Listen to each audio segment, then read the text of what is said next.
This week on the Read Option, we're going to be talking Urban Meyer, National QB battles. Then we're going to have an interview with Ryan Abraham, owner and publisher of 247's USCFootball.com. And then we're going to have our USC season preview. This is the Read Option. Ready, down, put. It's Division I football! Wow, what a game! There is no such thing as a flop. Go play intramurals, brother. Got hit in the mouth and acted like somebody took our lunch money, and all we wanted to do was have pouty expressions on our face until somebody daubed our little tears off. Hey, welcome back to the Read Option, everybody. It has been an interesting week in college football since we last talked. How you doing over there, Will, huh? I'm a little flustered. Little flustered, huh? Yeah. Okay. There's a lot going on in the college football world, obviously. The lot. Yeah. Well, not really. Actually, there's not a lot. Camps have started. Everybody's going. Football's finally back. And, of course, now that football's back, Urban Meyer's not. So I be back. I think the lesson that we learned maybe in all of this Urban Meyer stuff is don't make the media members mad. Seriously. Especially one that doesn't really have a job and has all the time in the world just to find dirt on you. At the same time, though, he did a really good job. Oh, no, I'm not saying. Brett McMurphy did a great job, and he did, I guess, what you would say his job. I mean, he's not, I believe he doesn't have a job because he has a no-compete clause with ESPN, his prior employer, so he can't actually be hired by somebody for a certain amount of weeks or months or whatever it is. So basically, the big news is Urban Meyer has been placed on paid administrative leave. Now, what does paid administrative leave mean to you, Will? To me, it means that they're trying to figure out, they're not real. I know that they've set that thing where they're saying, hey, we're going to go investigate this thing. But right now, really, it means to me that they're trying to find a way to either fire him with cause or buy him out. And basically just to make this the best way possible for everybody. Right. That's what they're trying to do for me. Yeah. So that's what you believe they're doing. You don't think they're going through here trying to find a way to keep him? I mean, he is Urban Meyer. He has 3 national championships, one of which is at Ohio State. Right. He is Urban Meyer. However, and we talked about this before we even started recording. I am not the person that likes to jump until I have all the information. Right. I don't want to come out. And so a lot of this is coming out of, it's not just because it's Urban Meyer. This would be the same way for everybody. And I think that, David, I think you can attest that I'm always kind of like, well, let's hold off. Yeah. I think both of us typically are let's wait and see and let's let the legal situation run its course here.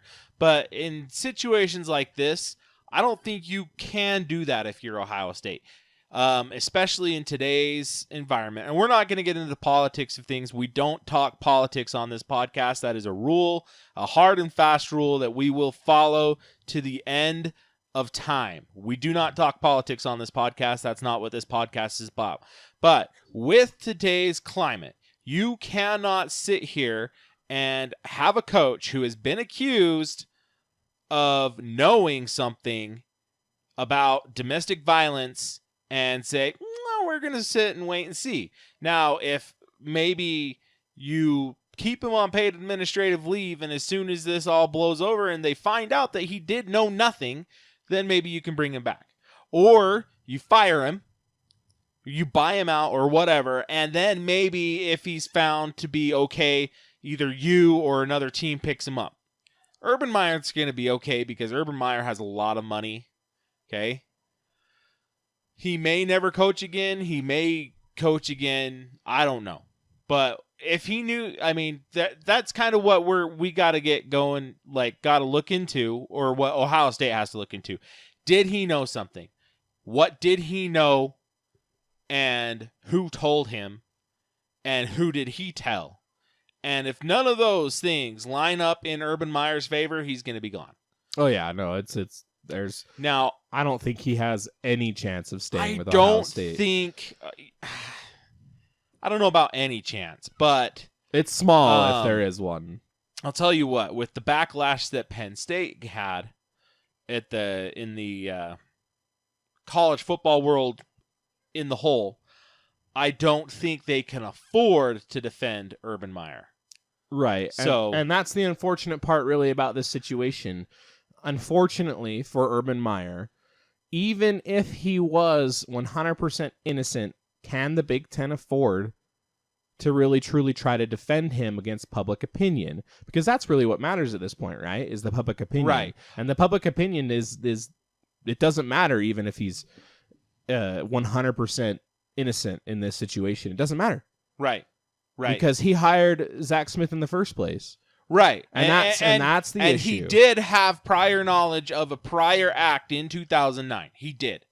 Right. So, I mean, right there is kind of damning evidence in and of itself in this situation. So, right, yeah, I mean, with everything else, Penn State, Michigan State, Ohio State's got their own issues with that Olympic coach, right? Absolutely. So, I mean, the Big Ten, realistically, like, that's something I think kind of seems like it's kind of getting overlooked and overshadowed. And we'll talk about, we can talk about that. I don't really want to get into that. It's just, It seems that's a little bit overshadowed, and Jim Delaney needs to kind of like, take the bull by the horns? Yeah. Yeah. Okay, so all of this aside, what does Urban Meyer being on paid administrative leave mean for this Ohio State football team? It means that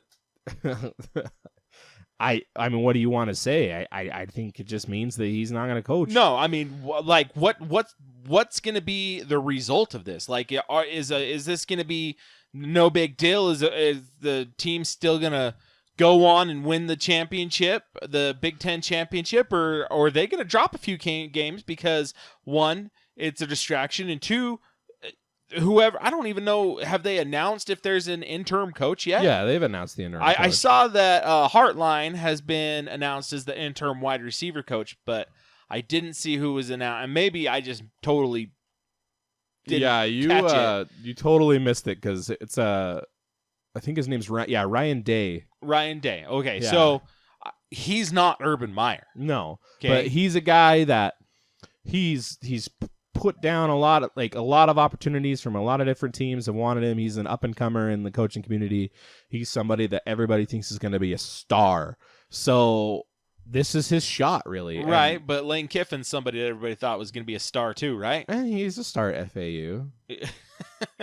Right. Well, he was supposed to be a star at the Raiders, and he was supposed to be a star At USC. at Tennessee and a star at USC, and he hasn't lived up to that hype. Now, first Ryan off, Day is, he left his he could mark be on told- USC. Yeah, no he one did. has ever been tarmacked before. That is true. That So, is true. We can't Or forget. after. Or after. He is right. He currently is still the only coach to be tarmacked. True, but Brett Bielema is also Brett the only Bielema's coach that's the ever only been one that fired didn't on make it off the field. Yeah, he's the only one that's ever been fired on the 33-yard line. So yeah, we've got tarmacked and 33-yard line. Let's see who the next next guy doesn't even make it off the sideline. Urban Meyer, shake he didn't even hands. get it. Yeah, he didn't even get shot.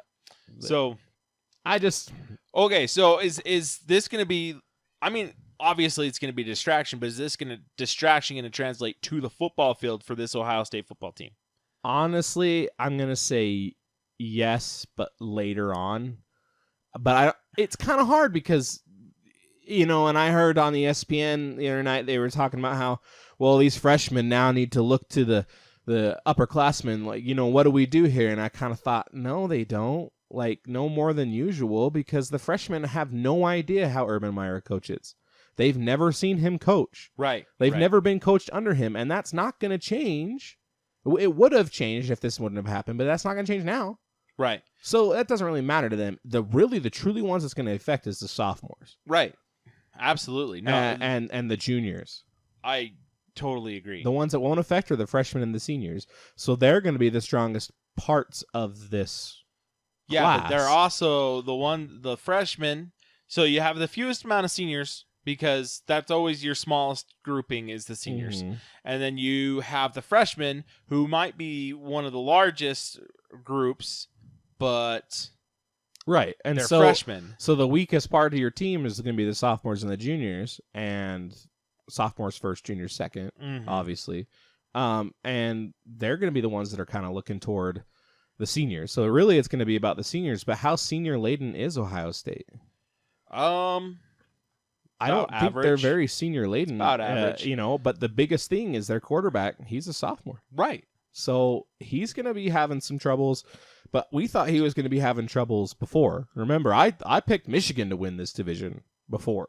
Yeah, no, you did, and I picked Ohio State, and now, so I'm still solid on my Michigan pick. Hey, if anything, this makes it even more. I'm wavering now. Now it's now. See, that's my point. Is now am I wavering on my Ohio State pick? I think I've got to waver a little bit. Well, I mean, at least honestly, because you don't have Urban Meyer, and Urban Meyer is the heartbeat of this football team. You look at Utah. He comes into Utah. He turns it around. He's there for 2 years, and in 2 years, you win the Mountain West Conference Championship, and you go to a BCS Bowl, the first BCS buster. You fly. He then scoots over to Florida. In 2 years, they're winning a national championship. Then he wins another national championship. He has Tim Tebow, all that. He goes to Ohio State. In 2 years, they're winning a national championship. This is Urban Meyer. Right. He even turned Bowling Green around. Yeah. He's winning at Bowling Green. He wins everywhere he goes. He has the magic formula. But you see, he leaves Florida, and what happens? Well, Will Muschamp ruins Florida. See, and that's the thing. The only school that's ever been successful after Urban Meyer has left has been Utah. Yeah. Bowling Green stopped winning. Right. Utah continued with Kyle Whittingham. Right. Now Florida stopped winning. Right. Now Utah did have ups and downs. Right, but comparatively, if we're comparing the scenarios here. Absolutely. Right. So can you honestly say that Urban Meyer sets up trees of coaches and everything to be successful after he leaves? The evidence says he doesn't. Or is it because the schools are hiring the wrong people? Because Will Muschamp wasn't an Urban Meyer guy. No, you're right. Right. But and that's the thing, not an Urban Meyer guy. Dan Mullen, he's a Meyer guy. Right. And Dan Mullen's kind of starting to come under fire this week. Oh yeah. At Florida. Yeah, he is. That's the stupidest thing ever. Yeah. And so it's just kind of like, okay, so, Whittingham's but Whittingham's more of a Lavelle Edwards, Fred Whittingham guy. Right? Right. Than he is a Urban Meyer guy. Right. So all the other Urban Meyer guys left. Right. Utah. They follow him. Most of the Urban Meyer guys follow Urban Meyer wherever he goes, unless they get a head coaching gig like Mullen and Sanford and oh god, what's his name? He Although coached at Texas and he coached at Louisville. Charlie Strong. Yeah. Right. So I honestly think we're going to find out a lot about Ohio State September 1st. Oh yeah. Hey, and if you're Oregon State, you're going, we got a chance. Well, honestly, I think Oregon State P5 talent versus P5 talent. Yeah, it's Oregon State, whatever. I think they had a 3% chance of winning this game. But now I think now it's about 5 to now 10. I honestly would go up to 10. Ooh. Given Ohio State a 90. I don't know. But I'll tell you what. So Urban Meyer, you said, chance. he's the ultimate calmer, right? He's the ultimate keep everybody calm. We're going to win this game. Ohio State, if Oregon State scores first, what happens? Well, I think that's their only shot. Is they got to come out. Well, if they come swinging. out, if they're leading at halftime, what happens? And that's the thing, and that's why we love football. Like, how messed up would Ohio State season be if they lost to Oregon State game 1? That would be bad. How messed up? That would be really bad. That would be really bad. Really bad. Really, really, Okay. really bad. Well, I think that's about enough we can talk about Urban Meyer. Yeah, well, that's as much as I can really stand. I just am tired of this. So let's switch to some more national talking points. Let's talk about some quarterback battles here. Some big national quarterback battles, and I think you're going to be surprised with some of them, but you're not going to be surprised with the number one on the list. What do you think it is? Tua Tagovailoa and Jalen Hurts. Absolutely. Who do you think wins that battle? Is Jalen Hurts still on the roster? As far as Nick Saban will tell us, then it's Jalen Hurts. You think Jalen Hurts is going to win the If spot? he hasn't transferred by now, he's going to win it. I don't know. If he hasn't transferred by now, he's going to win it. Unless Jalen Hurts is like not your typical student athlete nowadays, where if they're not getting their shot, they're pretty much gone. Right? Very few of them stay if they don't get their shot. Right.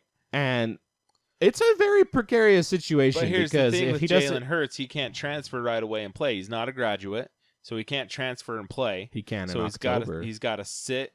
Well, he can't play, but in No. October he doesn't have to see. And that's the thing. Maybe Jalen Hurts is like, you know what? I'm just going to stay until October, and we'll play it out.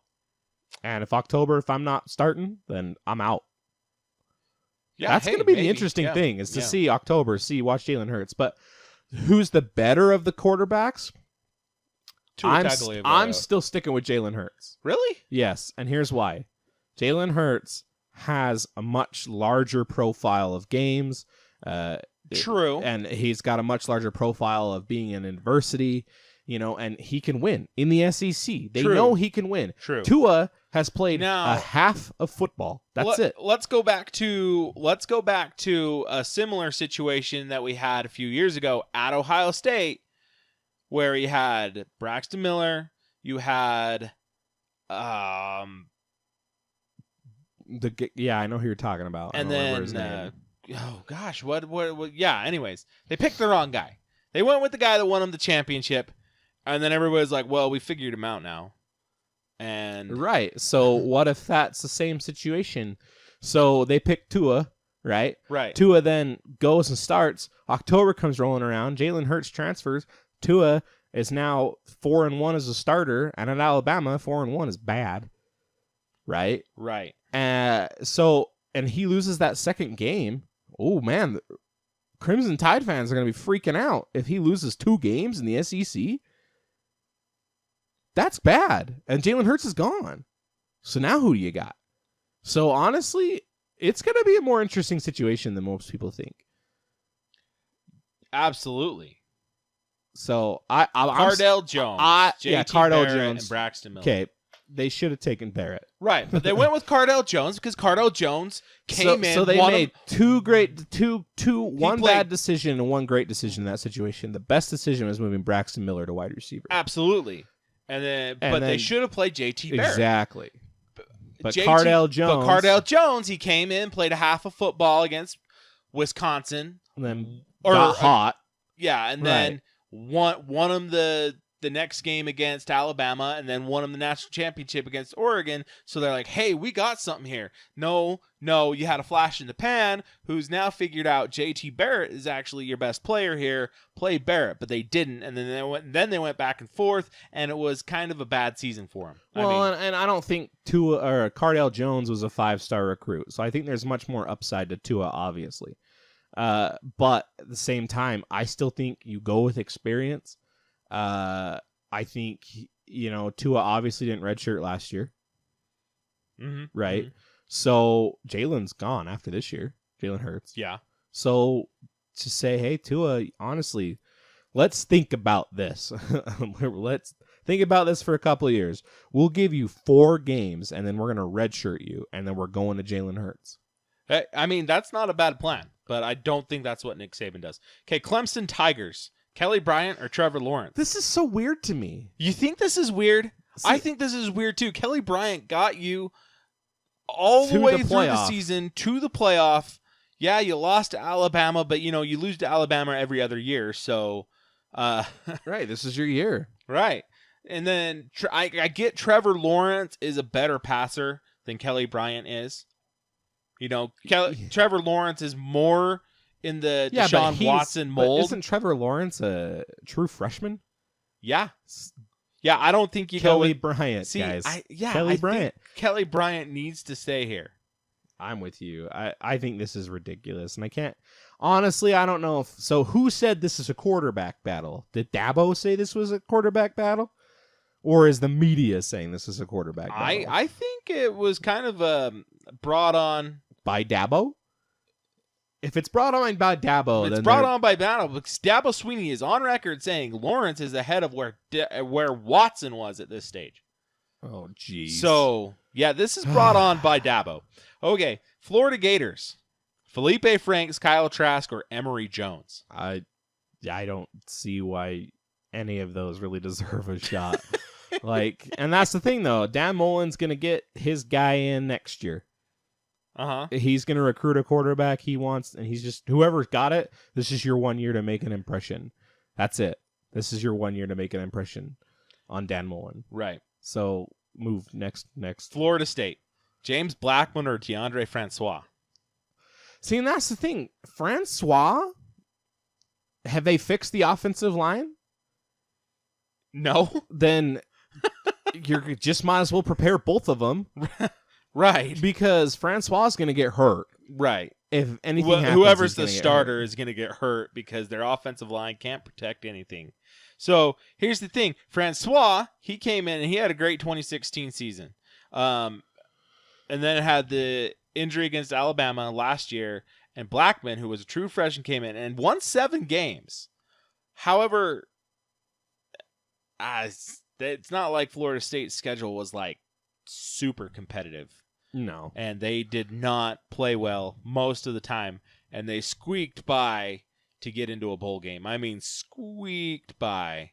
I mean, had to find like a technicality in the rule to squeak by. Yeah. So, and to reference one of our tweets earlier this week, this is why preseason polls are stupid. what are they ranked in the preseason poll? No, I'm just saying last year Right. they were ranked number 3. Absolutely. But if you re-rank everything October 6th, tell me what they would have been ranked. they would have been not ranked. Exactly. Because they were like 1 and so 1 and 4. to all those people at the that time. sit there and say, "Oh, well, these preseason rankings don't matter," that's bull crap. They matter. They you do cannot matter. tell me that the playoff committee doesn't look at that and say, "Well, Alabama, they beat number 3 ranked Florida State."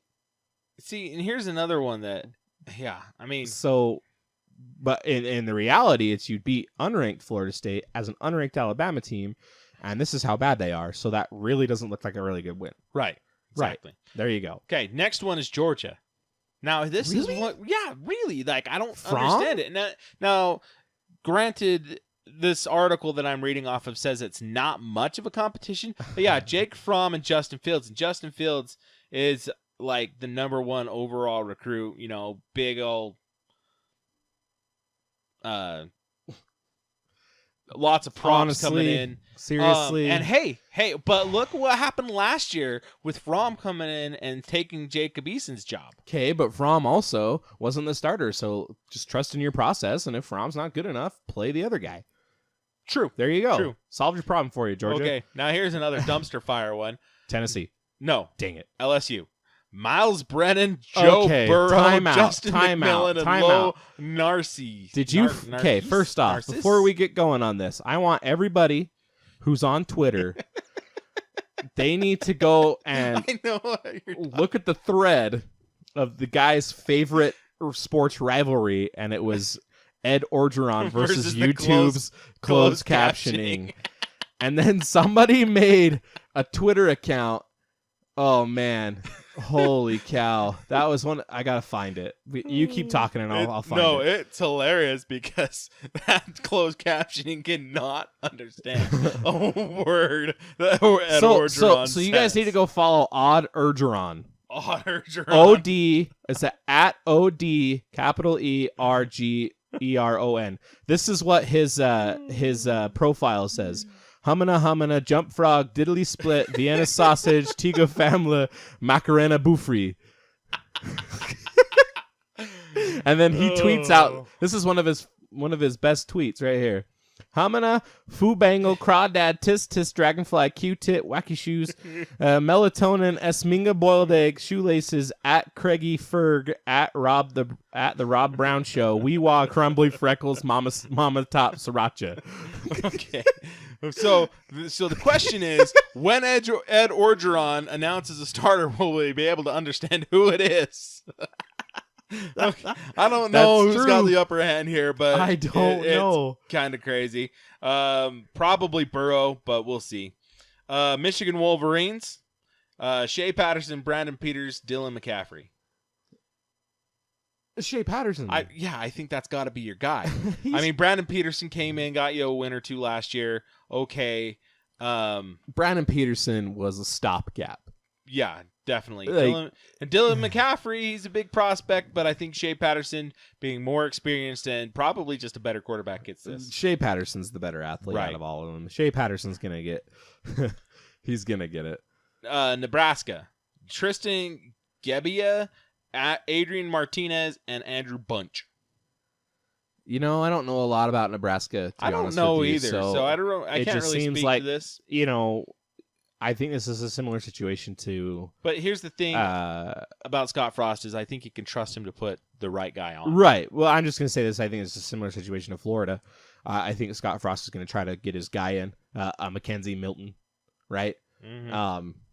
And once he gets his guy in, he's probably gonna, unless you're super impressive, you're not gonna be. Mhm. You know what I mean? You got to work hard. Okay, now here's my question: if you were Kyler Murray, and if you weren't actually guaranteed a starting position, would you be playing football this year? Yeah. Are you sure? Yeah. You know he was. Oh wait, Kyler Kyler Murray, the yeah. baseball player. Yeah, Probably not. No. right. So probably the competition between Kyler Murray and Austin Kendall is probably more of a formality than anything else, right? Yeah, I would Okay, say so. I would think so. Texas, Sam Ehlinger or Shane Buechele? Okay, I've watched actually quite a bit of Texas lately. Right. We kind of like both of these guys. I am much more about Ellinger though. Yeah, I can see that. He is a poor man. Okay. He's a better thrower than Taysom Hill, but not as good of a runner. And he's a better thrower than Tim Tebow, but not as good of a runner. Uh-huh. But he has the same instincts as those two.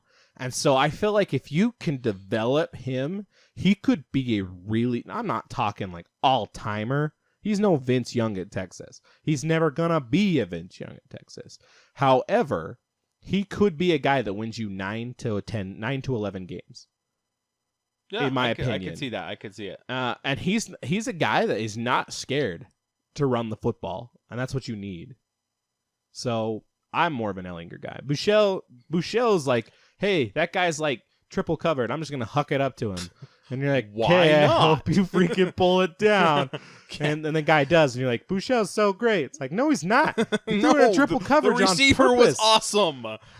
Okay, Texas A&M, Kellen Mond or Nick Starkel? Starkel. Mom Yeah. is terrible. Yeah, I agree. Okay, and then we've already discussed this one because it's UCLA, Devin Monster, Wilton Spate, Dorian Thompson-Robinson. DTR, baby. Ride the DTR I'm train. thinking, yeah, probably.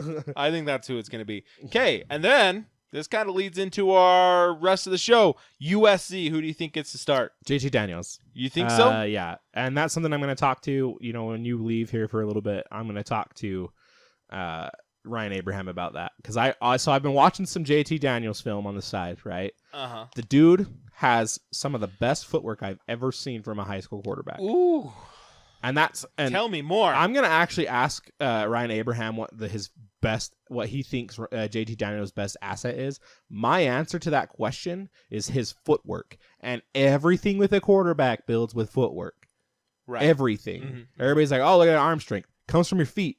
Yep. So he can throw on the run. He can throw opposite field from the run. He can throw opposite field. A lot of guys, if they're right-handed, they usually try to throw to the right side of the field. It's weird for them to throw to the left. He is very good. So what he does is he gets into his drop, and his front foot or his lead foot is a pivot. So he pushes with his lead foot, and he pivots around, right? With his lead foot, and then he pushes off and throws the ball like a rocket. Oh, it's a beaut to watch. That'll be exciting. JT Daniels is going to be really good. Pac-12 fans, watch out. Okay. Well, we'll see. We'll see. The season's almost upon us. I think that's it for this segment, guys. That was kind of a long one, but I think it was a fun one. So, yeah, we're going to come back. Will's going to talk to Ryan Abraham. And he did this. He actually recorded this yesterday. I couldn't get off. This was the only time Ryan could fit us into his schedule, and I had to be at work. So we're gonna come back. You guys are gonna listen to that interview, and then after that, we'll do our USC season preview. Touchdown!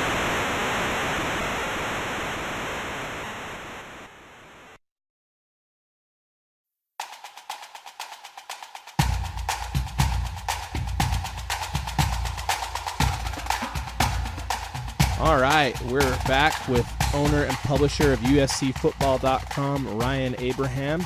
Ryan, how are you doing today? Doing pretty good, Will. How are you? Good. So I'm flying solo for this segment. My co-host had to leave, but that's okay. This is something we've done quite a bit before. So it happens in the podcasting world, you know? Yeah, definitely, for sure. So I want to get started in the quarterback battle at USC right now. So fall camp started, and JT Daniels, from everything we've heard, is the guy that's like everybody's excited to see. So what do we know about JT Daniels? Yeah, he seems like the real deal from what we saw him. Now, he was arrived on campus June 8th, so it's not like a normal quarterback where they're in for the spring and you get to kind of see them develop over the 15 practices. We've only seen him in high school. Then he kind of hung around spring ball just wearing a backpack, but we've seen him out these summer workouts starting on June 8th, and he looks the part. He doesn't look like he's a kid that's supposed to be going into a senior year of high school. He looks like he could be on a college campus, which obviously he is. He's got a really strong arm. He seemed to gel pretty well with the receivers he was throwing to, especially with Amon-Ra St. Brown, his high school teammate, who was also on campus. So, you know, a lot of times you don't want to give like a true freshman that much of a chance. It doesn't happen where they start very often. But in his case, he seems to be a pretty developed kid. He seems to be further along with the playbook and all that stuff. So he's got a real shot, I think, depending on how these next few weeks go in fall camp. Yeah, for everything I've watched, just a little bit of film, he looks like he's the real deal for sure. I mean, there's a reason he was rated so high on all these sites. So if you were to go about and tell everybody who's listening, what's the best asset that JT Daniels has as a quarterback, functionally, mentally, whichever?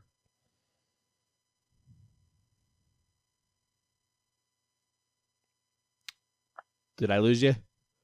I'm sorry, it cut out there for a second. Oh, what okay. Was that last part? No, I was going to say, what's JT Daniels' best asset as functionally or mentally? What's his best asset? Yeah, I think it's a great question. I think he can grasp the playbook extremely fast. And I know sometimes when a quarterback comes in, there could be some issues with that. He was trying to study it and learn it, before spring football. As soon as they were able to give it to him, he was just devouring it. So I think he's a real student of the game, and I think you're going to come in knowing that he's not going to have as much practice time. He knows he can't be spending 2 weeks trying to figure out what the calls are and things like that. So I think he needs to be up to speed. But physically, I mean, he's a super talented kid. He's up there with a lot of the other, strong-arm quarterbacks from Orange County that USC's got before. We just see him. He looks like a college guy. He doesn't look like a high school kid who needs to put on weight. He already looks that part. So I think he's got the physical arm talent, tools-wise, but I would probably put him more on the mental side, where the fact that, like I said, just grasping the playbook, that's not going to take him very long at all. Well, that's really good. Most kids, like you said, they come in there and they take that 2-3 weeks in fall camp, and it seems like they struggle to grasp the playbook because a lot of times high school playbooks aren't necessarily as cultivated, I guess, is what a college playbook is. So yeah, I think in modern day they ran some complicated stuff, and I think that helped him a lot. He started for 3 years, even though he's still supposed to be a senior in high school. He did start for 3 years in high school, was the Gatorade Player of the Year and all that kind of stuff. So I think that all helped. Yeah, I definitely, for sure. So I was watching some film this week. I watched about 9 games of USC's from last year, and the offensive lineman that stood out to me was Chuma Edoga. Is that how you say his name? Edoga, yeah. The right tackle. That guy was a beast. Is he going to be the anchor of the offensive line this year, or am I missing something on the offensive line? No, I think you're right. I think he has to be. He's probably got the most NFL potential. He's a highly rated kid out of Georgia. there's been some, up and down moments, like you could say, over his USC career, but just talent-wise, he's there. I think he's got to kind of put it all together, really, for the whole offensive line, because they went like 6 years in a row of switching up offensive line coaches. So the last 3 years, it's been consistent since Clay Helton took over full-time with Neil Callaway, and I think they've still underperformed, and I think they're going to have, including Chuma Edoga, so I think they're going to have to put it all together and play better. It's pretty much everyone's coming back. They have a lot of talent on the line, and guys like Edoga, have the potential to be a first-round draft pick. So they just have to make sure that they play not just up to expectations, but really up to where they should be. I think they know it. I think they know they haven't played to that level, and I think Chuma's played really well, but he's still not to the ceiling yet. I think he can still play a little bit better, and if he does that and kind of leads the way, I think it'll help the entire offensive line. Yeah, he seems like such a great offensive lineman, especially on the outside rush or a bull rush. He never gets beat. His one seemed weakness to me was the inside. So a guy that came outside, rolled inside, that's kind of where he beat. But then he kind of seemed to develop that. About game 5, it kind of seemed where, okay, now I know that the guy's already set me up. He's trying to set me up. So he seemed like he developed a lot over this season for sure. I think you're right. I think he has. He got a few bad penalties. You got to kind of get rid of that stuff. So, but you're right. I think, especially on the interior, I think when things go inside, I thought he's played a lot better, especially the second half of the season. Yeah.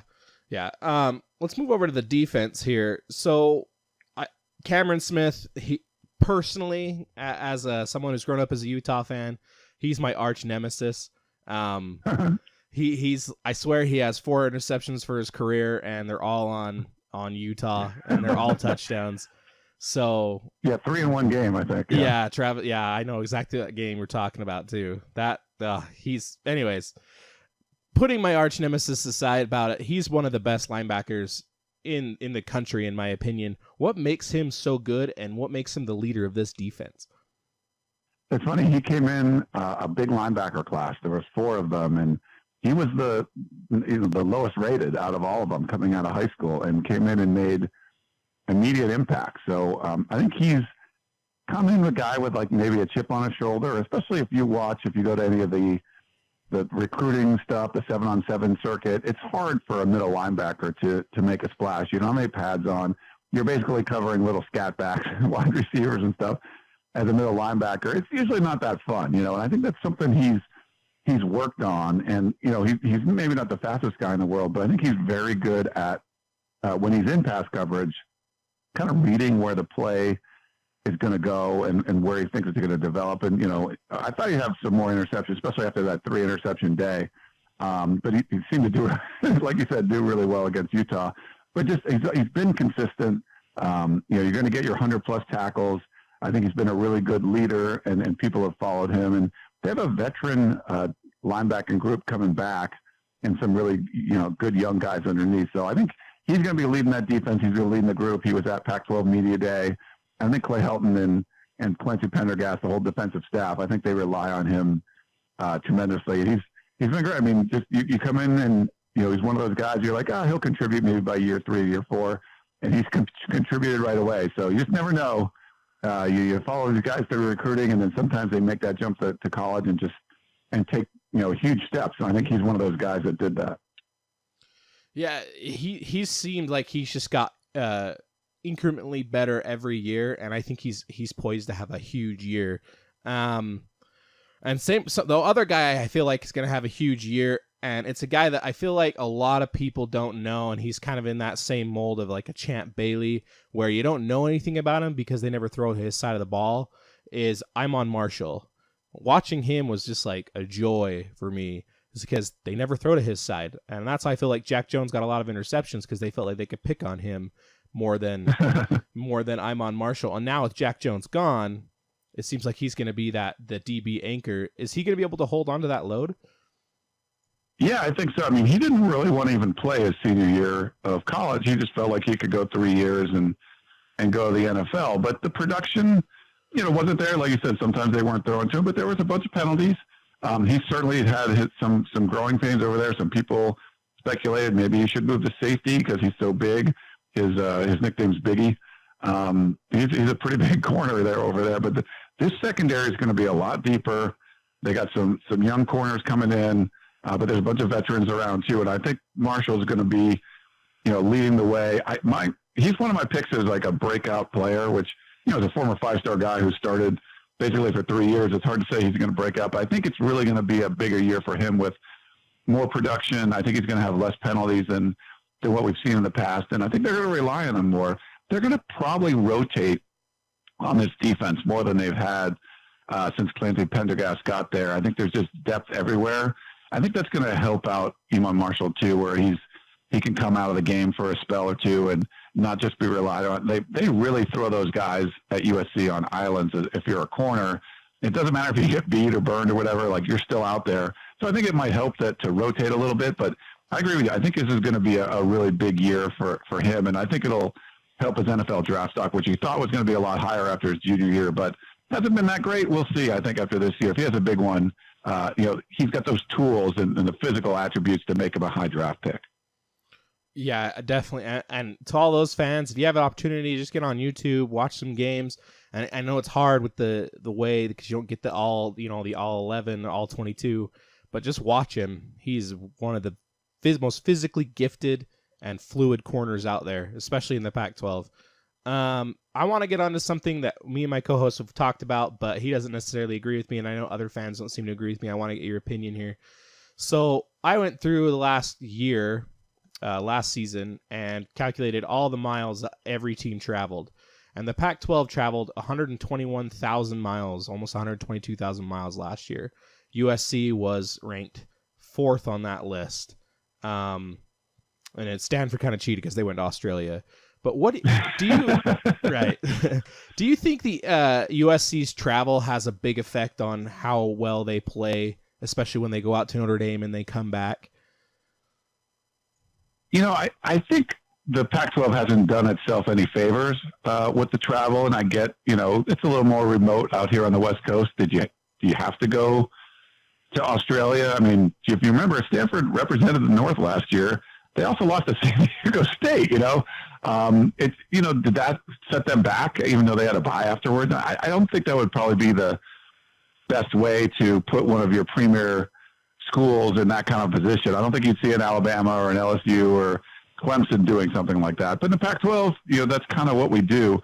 I don't mind it's tough for me if you have to travel all the way back east. I think Cal did it a couple of years ago where they went somewhere in the Eastern time zone and played at 9 a.m. That's where I think you have to put your foot down. You're like, look, if you're going to travel from west to east, and you see in the NFL too, usually have pretty poor records, West Coast teams traveling east, at least have a later game.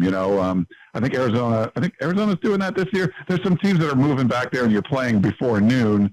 And typically, especially if you're in an Arizona school, you're playing at night. So, because it's too hot during the day. So I think that's a disadvantage. And then the whole double road trip where one of them's on a short week. I think Pac-12 was like 0-4 and teams that had to do that, like Washington lost to Stanford on the road on a Friday night after another road game. USC lost to Washington State, back-to-back road games, one of them on a Friday night.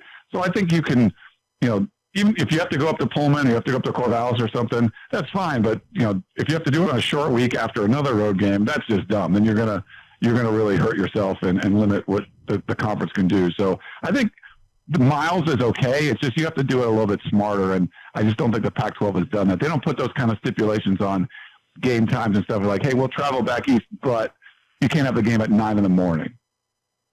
Yeah, actually, I really agree with that. And this is why we ask you, because you know a lot more about it, and for sure. And I agree with that statement. Cal went and played at North Carolina last year at 9 a.m. So yeah, and then so North Carolina. At least they won that one. Yeah, North Carolina's coming out here to play Cal this year, and I wonder if they make them play at 9 a.m. But I doubt it. But yeah, the biggest thing they need to play at like 10 p.m. or something, and then they make it it's a little bit different. Yeah, and the biggest thing for me was last year. So USC and Utah have the big slugfest they did, and then USC goes out, a huge road trip to Notre Dame, and they get their butts kicked, and then they come back, and it's like, okay, how much of that was travel? So that's kind of what started it. Besides Nick Saban complaining that they had to play until 1 a.m. So that was probably one of my favorite. was his complaints last year. So, and then I listened to your and David Wood's podcast, and I heard you said you had USC picked second. And the media came out and USC's picked to win the South. So obviously I've got Utah winning the South this year, and I've had that for about 4 years now. And I've actually got Arizona taking second and USC taking third. And I just, mostly it's because I don't think USC's scheduling is doing them any favors. What do you think about USC's schedule this year? Yeah, it's similar to 2016 when you're playing. The USA Today poll just came out, and USC has number 13 Stanford on the road for their second game, and number 21 Texas on the road for their third game. It's like, and it's another thing. Like, why are USC and Stanford playing the second game of the season all the time? I know they talk about schedule. I think that's all crap. Like, you can figure out a way that you don't have, Alabama and LSU or Michigan and Ohio State aren't going to play week 2. Like, that's what other conferences wouldn't do that. And they do in the Pac-12, so whatever. But I think the schedule is manageable if you can get through the early part. But with a young quarterback, making his first start against UNLV and then back-to-back road games against ranked teams, I think that's a lot to ask for the schedule. But, there's potential if they can put everything together and make a run like they did in 2016 after starting off 1-3. I mean, they could potentially start off 1-2 easily, and then they got, Washington State on a Friday night and Arizona on the road. And I think Arizona's going to be good too. I picked USC second, but I put Arizona third. A big problem though is like the young defense from Arizona. I liked, they didn't do that well statistically last year, but I think they're going to be better. But I talked to Jason Shear the other day, who covers the Wildcats, and I guess they only have 2 scholarship cornerbacks right now. So that's going to be tough to get through the Pac-12 with only 2 scholarship cornerbacks. And, I think USC's the most talented team still. But the reason I picked Utah, I just felt like this was going to be the year they put together. I haven't picked them like 4 years in a row like you did, but, I think this is going to be the year they break through. They lost some games last year that were just kind of head scratchers, but they played some teams really tough. And I like Huntley a lot, and that both lines are going to be good. The special teams are always going to be awesome. If it can be a down year for USC, I thought this would be a year Utah could, kind of take advantage of that and break through it and finally win the South. So I don't think the schedule is great for USC, but if they can get through that early part, they should be okay later on. Yeah, the big turning game for me is going to be that September 29th game at Arizona. What can they do? Like you said, I didn't know that necessarily. That's kind of news to me about the 2 corners on scholarship. At the same time, though, you just kind of like that Khalil Tate factor. That seems like one of those games where that's kind of like that Boston College area. So USC travels. It's a road game. It's at night. How will do they stop the run? That's just one of those weird games for me. And that's the stuff that it's like you want to pick USC first, but then you look at the schedule and you're like, well, it's at Stanford. Okay. JT Daniels, this kind of, and so I totally understand for sure. And that's how I am with you with the Utah thing, is I feel like this is finally their year. So, one of the things though that's exciting about USC is where they're located. What is the best thing about USC that they have over everything else? Like tailgating, I'm talking fan experience here. So tailgating, stadium. I've never been to the Coliseum. So what's one thing you got to say to anybody that's listening that's never been to the Coliseum?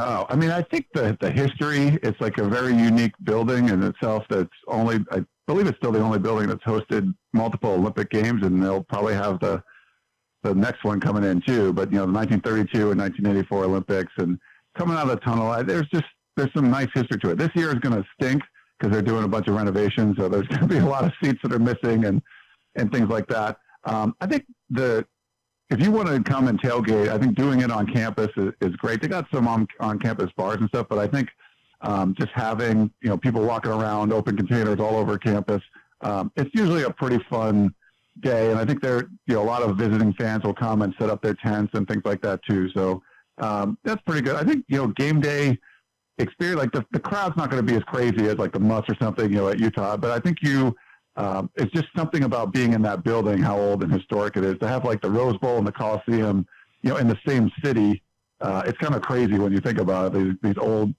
used to be 100,000 seat stadiums and stuff, and both being in Los Angeles. It's just this kind of unique factor where there's this huge city, and USC is like this small part of it. Where if you go to like, Clemson or something, like that's the entire region is all about that school or whatever. And in LA, it's like, there's these major universities that have won over 100 national championships and all Americans, all this kind of stuff. But they're really just some small part of like the whole thing because they're, obviously in a big city. Yeah, that is really interesting. As someone who's ever visited the South, it's just like, hey, here's Clemson. I know exactly what you're talking about. So, the last question I have for you is Notre Dame. So why, as someone who I kind of know this, but what is the deal with the Notre Dame game and why is it so important to USC fans? It just goes way back to, the 1930s and stuff when you're talking about taking trains back east. And it was, part of, it kind of helped bring college football together nationally almost, where you would have Newt Rockne and Howard Jones. I think their wives actually kind of made it so they could play this game. And so you'd have to take the train east or train west to play. And they were both, powers at the time. They've been up and down over the years, but there's a lot of Heismans and national championships between the two schools. So it just became this kind of tradition in college football. And we saw a lot of them kind of drop away, where even Notre Dame playing like Michigan, which is a much closer opponent, where that would stop for a while, or to have one of those intersectional, rivalries, I think it's just something that both schools embrace to the point where if it's going to be in Notre Dame, they always play it in October. If it's going to be at USC, they always play it the last game of the season. And they, season ticket holders, you can get special seats for those games, and they'll move. At the Coliseum, they would move USC people over to let some of the Notre Dame donors get better seats for that. So it's just been something that's been a fabric of both of the universities, and it's always something that's just been there. I know people talked about, well, should they just get rid of that and play a cupcake game instead? I just don't think the alumni would deal really well with that. They love going to Chicago every other year and taking a train from Chicago to South Bend. It's just kind of part of what they do. Like they love going to the Bay Area to play Cal or Stanford every year.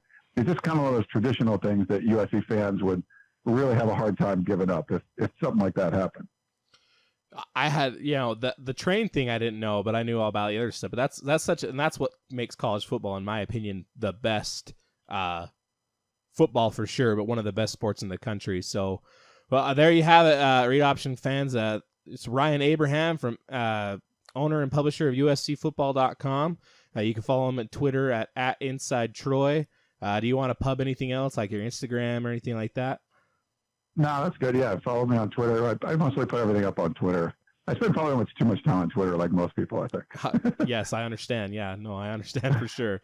So, because we're planning a Discord this year, and we're totally going to be, me and my co-host, we're going to be running Twitter and Discord from about 9 a.m. on Saturdays till about 2 a.m. on Sunday morning. So I understand for sure. So it's going to be a blast. So, but yeah, follow. That'd be cool, yeah. But yeah, follow Ryan Abraham. He's one of my favorite follows. I follow him on both the Read Option and my own personal account. So give him a follow. He's great. If you need to know anything about USC, and he's great about, most things Pac-12, also check him out on his podcast. So, and he's just great. Gotta love it. So we're going to come back and we're going to talk game in, game out USC, and we're going to tell the schedule and what we got wins and losses. So we'll catch you on the other side. Touchdown!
Welcome back from your break. We're going to do our USC season preview. Oh, looks like we got some breaking news. You want to play the sounder? Yeah, let's go. Breaking news, huh? Breaking news.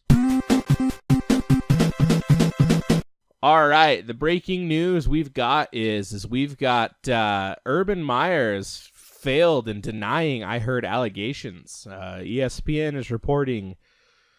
Let's see. Ohio State football coach Urban Meyer issued a statement on Friday saying that he failed when he denied knowing about domestic violence allegations against one of his former assistant coaches. So then he kind of goes out and does this statement here. Here's the truth. While at University of Florida and now at the Ohio State University, I've always followed proper reporting protocols and procedures when I've learned of an incident involving a student athlete, coach, or member of our staff by elevating the issues to their proper channels. And I did so regarding the Zach Smith incident in 2015. I take that responsibility very seriously, and any suggestion to this contrary is simply false. Unfortunately, at Big Ten Media Days on July 24th, I failed on many of these fronts. My intention was not to say anything inaccurate or misleading. However, I was not adequately prepared to discuss these sensitive personnel issues with the media, and I apologize for the way I handled those questions. I explained both sides of the story. I volunteered. Oh, wait.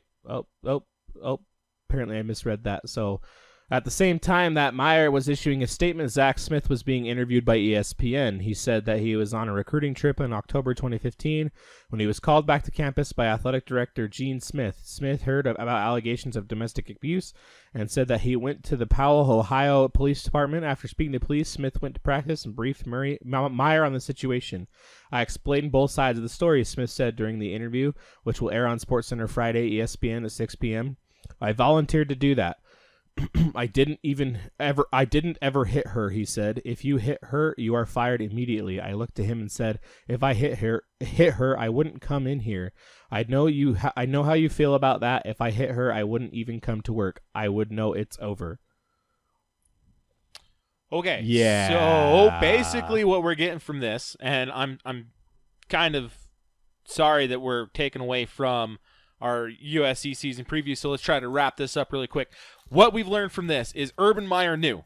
In 2015, he knew. There is no denying that now. Now, we have to find out. He says that he took it to the proper authorities. Zach Smith sounds like somebody already told the athletic director. Right. And so obviously there seems to be that channel that Urban Question obviously, is, question is, did they go to the Title IX office? Because that is where they need to go. That is what needs to happen, is it has to go to the Title IX office, not the athletic director.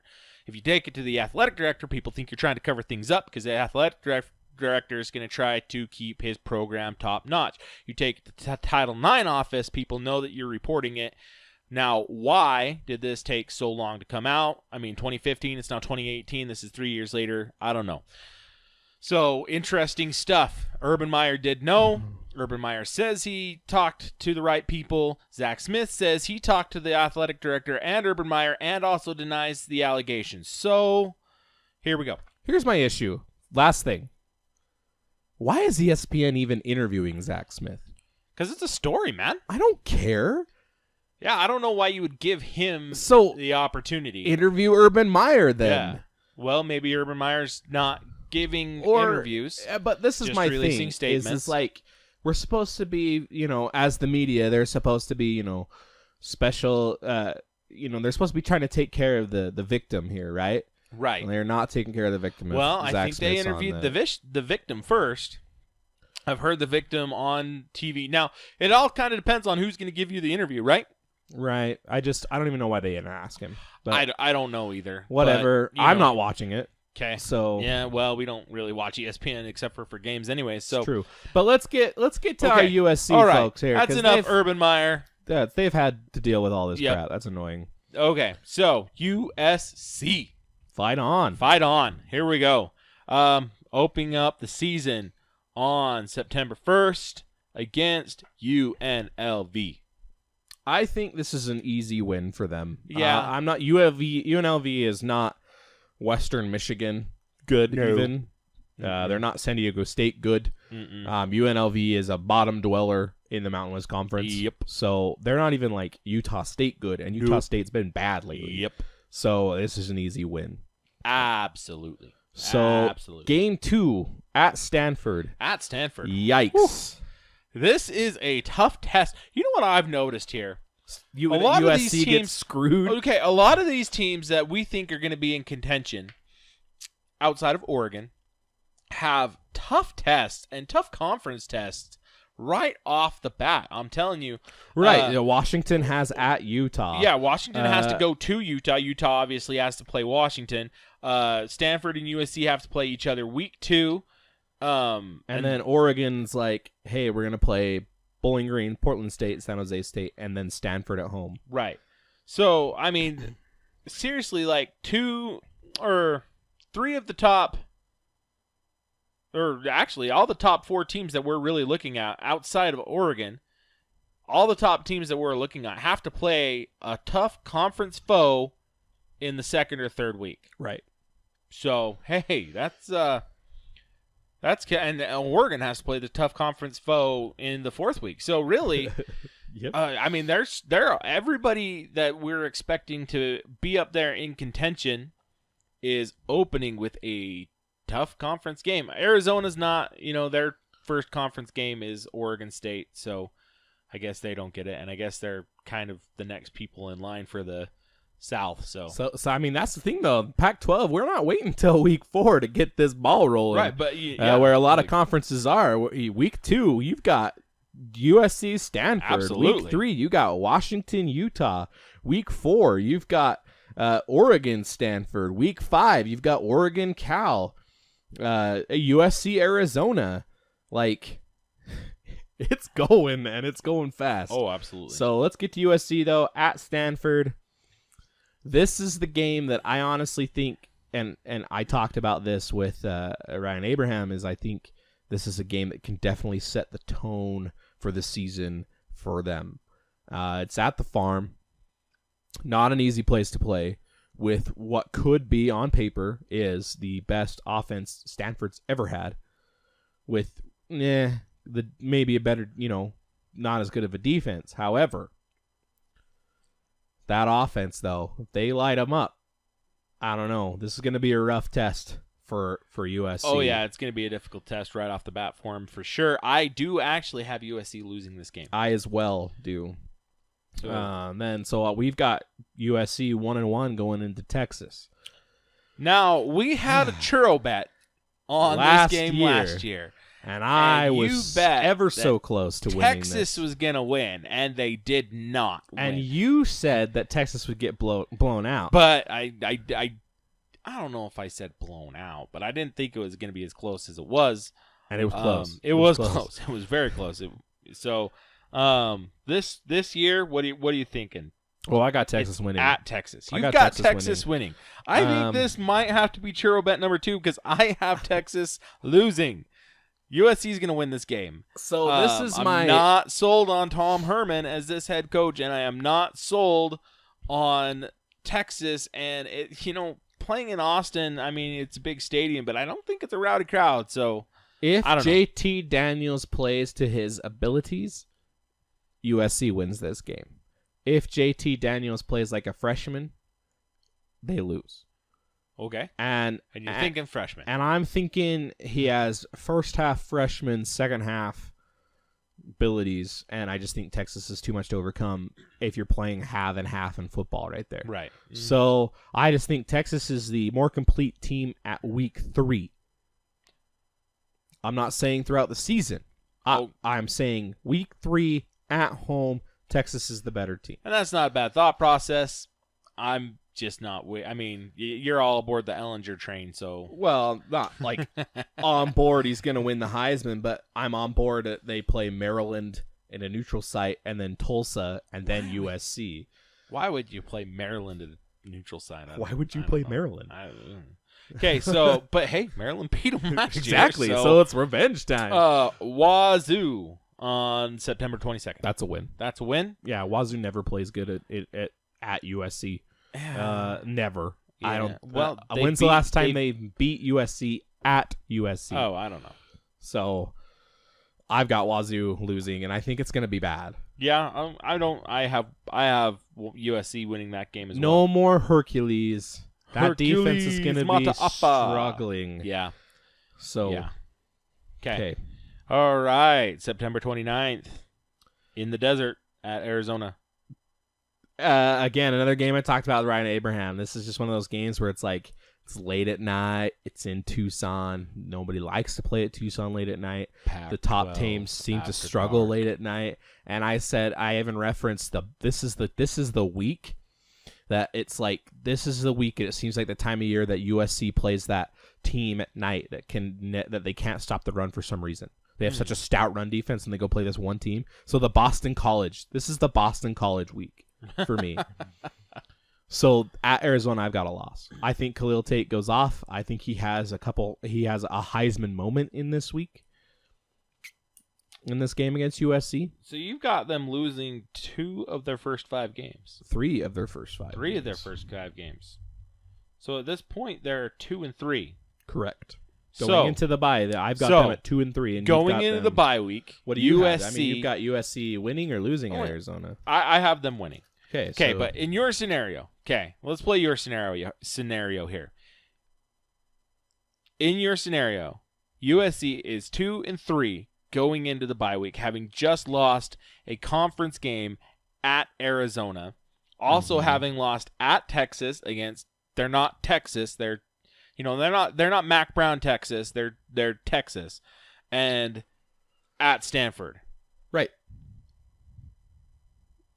Do we see a coaching change in this scenario going into the bye week? I think Clay Helton's earned enough clout there to wait it out.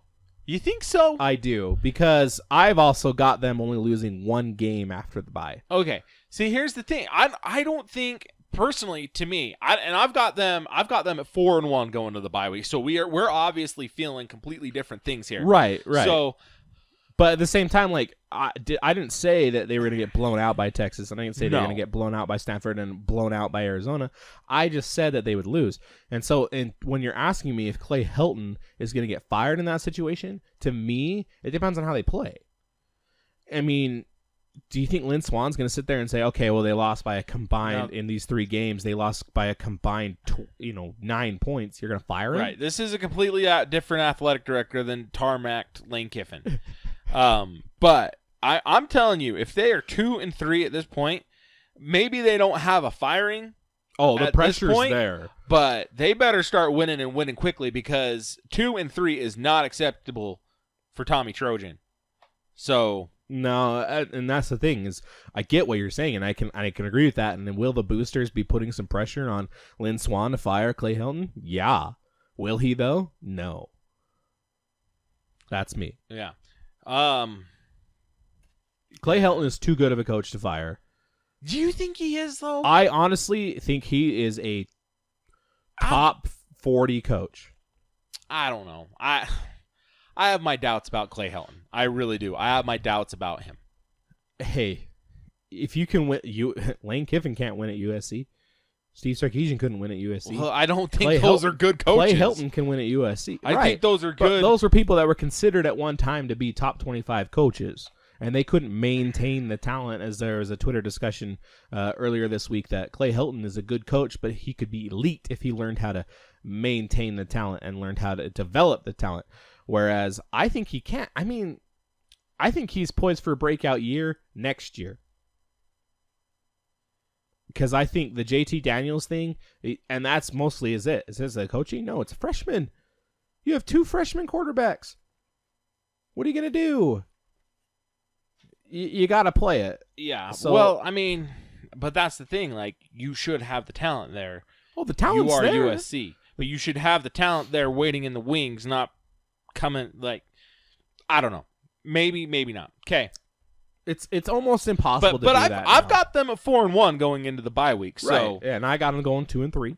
All right. So at Colorado, you're definitely saying you're gonna win a game, right? Right. Yeah, they win Colorado. Okay. Yeah, I agree too. So, so now they're even at 3-3 for you. 3-3, and you're 5-1. Right. Okay. So at Utah.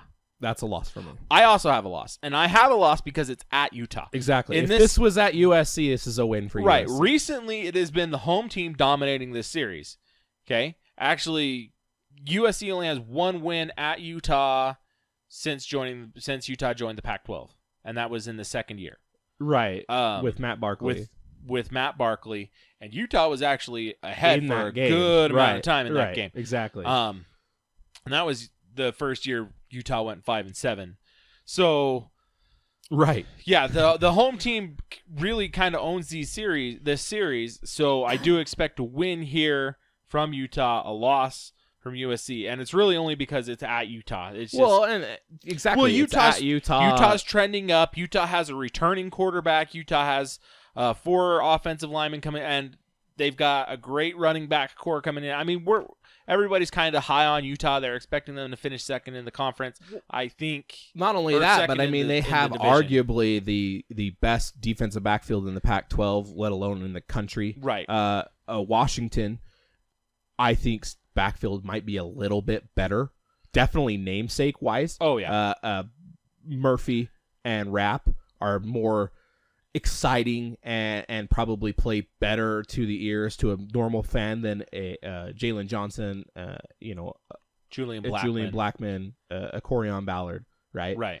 The guy that in Utah's defensive backfield that is unsung hero is Javelin Guidry, Oh, absolutely. and he's going to be the guy that's going to give USC fits. Right. And that's the thing, is that's the guy. See, this is the game I think JT Daniels struggles the most, because at Stanford, that's what kind of Stanford's still pretty big game. At Texas, that could be pretty big, but at the same time, it's a non-conference pressure-wise. It's not a huge deal. At Utah, though, that stadium, Right.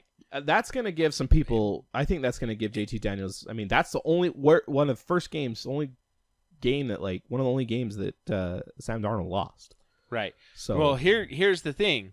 Utah does have to get better at rushing the passer. They were not good at rushing the passer last Right. year. They have to get better at that. And Bradley Anai, and I will go to my grave saying this, does not play the edge well. He does not play the edge well on the run. I agree And with that. he has to get better at that. If he can't do that, they will lose this game, and they will lose several games because of that. He has to play the edge better. If Stephen Carr can get on the edge effectively in this game, USC could win this game. Oh yeah, JT Daniels is not going to be the one that wins this game for them. It's Carr, right. and that's the issue though. Carr is really good, But he's especially really on the edge. inconsistent. Yeah, he's really inconsistent, and he gets hurt a lot. Yeah. So, but anyways, I have him losing at Utah. Okay, now a loss at Utah. Now they're 3-4 late into the season. Mm-hmm. Are you really? I guess you're saying that they're not going to lose Clay Helton there, but I mean, I would start thinking that maybe his seat's really, really, really, really, really hot. His seat is definitely extremely hot. It's almost getting boiling, right? But then he's going to go on and win 5 straight. Yeah, and I'm going to argue 6 straight. But against with the bowl bad game. teams Okay, here. still wins. So ASU, you've got to win. Win, yeah. Yeah, absolutely, definitely win. Oregon State, Win. come on, definitely a win. Cal. Now you're high on Cal. You are really high on Cal. Exactly, I am high on Cal, but And Cal gave them a game last year. yes, but this one's at USC. I'm giving Cal the loss here. I got USC winning this game. Yeah, I've got USC winning as well. USC, especially under Clay Helton, is a very late blooming team. I think they gain a lot of confidence in the ASU Oregon State games, and they go into Cal and they squeak one out, and they roll into UCLA November 17th. And At UCLA. I'm sorry, Bruin fans, this is a blowout. You think so? I think this is. Because I think they've got a full year under Chip Kelly. They've got almost their whole season done at this point. They're getting the system down. It's Chip Kelly. Now their defense isn't any good. I think this is a struggling defense that's lost a lot of. Coming into this game, I've got them losing 1, 2, 3, 4, 5, 6 in a row. 6 out of 7 games they've lost. Okay, so a defense that's struggled. They don't have a lot of confidence in themselves, and they got to go play up against a USC who's just beat Arizona State, Oregon State, and a second or third place Cal team in the North. So they're going to roll in there with a lot of confidence, and I think they're going to take it to the Bruins. Okay. Yeah, I think the Bruins are going to lose too. I think USC is just too good. I don't see it as a total blowout because it's a rivalry game. Right. And obviously, I don't want to say these things are subject to change because this is what I'm saying. I'm not going to give you like this kind of what I would consider mildly deep analysis, and saying that they're going to lose these, 6 games out of 7 games and then talk about, the confidence and stuff. I'm not going to sit there and change it. I'm going to eat crow and say, I was wrong. UCLA went 12-0. I was wrong. Okay, Right. I was wrong. Doesn't Right. change anything. Right. Okay, so then the biggest game on their schedule, because it's the rivalry game. Their big rivalry at Notre Dame. It is at Notre Dame. It is in, or is it? No, I'm pretty sure this one's. I'm gonna double check no, this it's at because- USC. They played at Notre Dame last year. I gotta double check this because Man. I've made a couple. Your schedule has had yeah. 1 or 2 Mhm, issues. mhm, mhm, Calm yourself. mhm. Give me your analysis here. I think Notre Dame's defense is too good. I think their defense is too good to let USC score enough points, and it's kind of like last year where USC got shell shocked. They're gonna get. It's home versus Notre Dame. Yeah, so I think they're gonna get run over. I think Notre Dame's gonna come out. They're gonna run the ball down USC's throat, throw some big play passes, and then Notre Dame's just gonna stop them. I think it's probably closer than last year's game, but I think Notre Dame wins. I've actually got Notre Dame losing this game. I've got USC winning this game. And I know that's kind of probably a little bit surprising to you, obviously, because you've picked Notre Dame. No, not to really. win. But I mean, like I said, it's all about a confidence thing. Is USC more talented than Notre Dame? I think that's arguably yes or no, right? mm-hmm. But I think you could make the argument that yes, they are. You could make that argument. But then, Florida State, Syracuse, then at USC. So they played at Northwestern. That's a long way to travel. Most of the time, teams that travel that long, they don't play as well physically.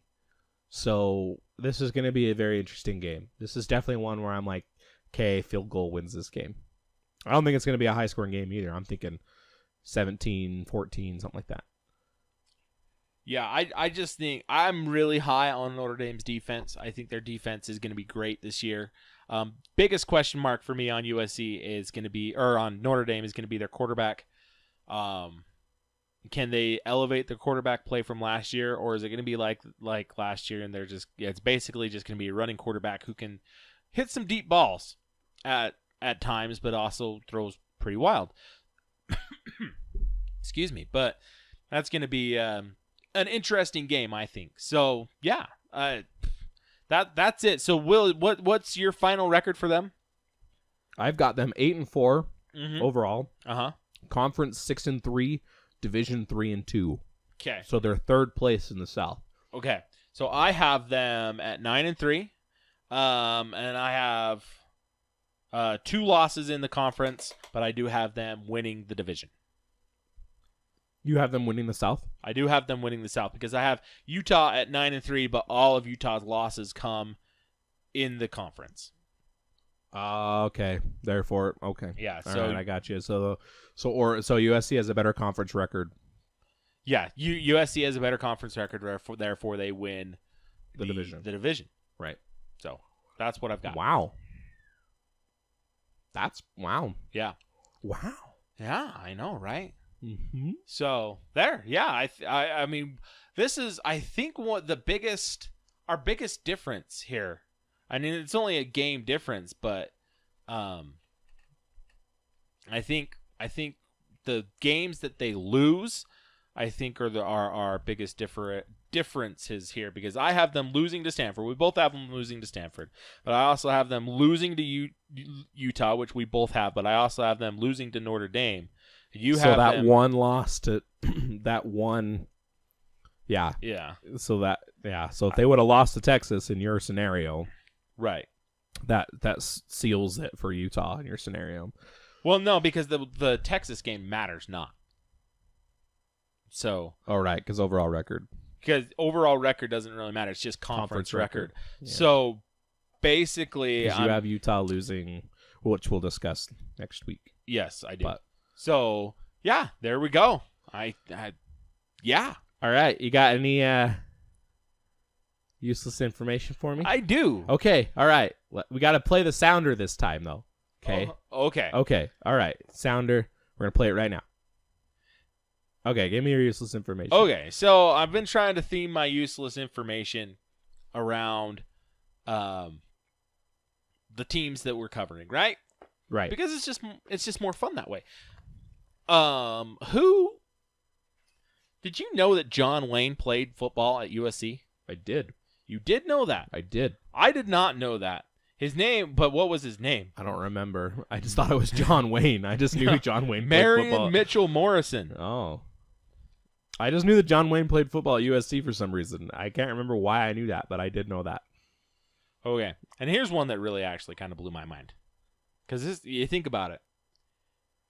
USC is the only university in the world to have a gold medal winning athlete in every Summer Olympiad since 1912. Oh. Wow. That's actually really cool, That's useless knowledge. impressive. Yeah.